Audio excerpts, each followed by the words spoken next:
కళ్ళ నిండా కుళ్ళుతో నిన్ను చూసే వాళ్ళకి నీ కష్టంతో పనిలేదు. మనసు నిండా ప్రేమతో నిన్ను చూసే వాళ్ళకి నీ లోపాలతో పనిలేదు. కడుపు నిండా ద్వేషంతో నిన్ను చూసే వాళ్ళకి నీ మంచితనంతో పనిలేదు. గుండె నిండా అభిమానంతో నిన్ను చూసే వాళ్ళకి నీ తప్పొప్పులతో పనిలేదు. రక్తం నిండా కోపంతో నిన్ను చూసే వాళ్ళకి నీ పశ్చాత్తాపంతో పనిలేదు. వీళ్లే కాదు, నీ చుట్టూ ఉన్న ఇంకో 100 మంది నిన్ను 100 రకాలుగా చూడొచ్చు. వాళ్ళందరూ వాళ్ల లోపల ఉన్న ఎమోషన్తోనే నిన్ను చూస్తారు. నిన్ను నిన్నుగా చూడగలిగేది ఆ పైవాడి తర్వాత నువ్వు మాత్రమే.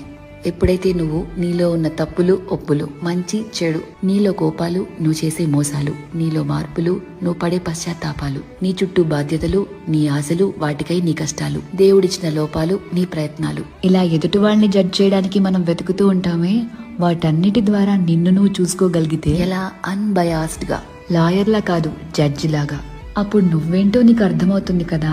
అదే సెల్ఫ్ అవేర్నెస్ అంటే.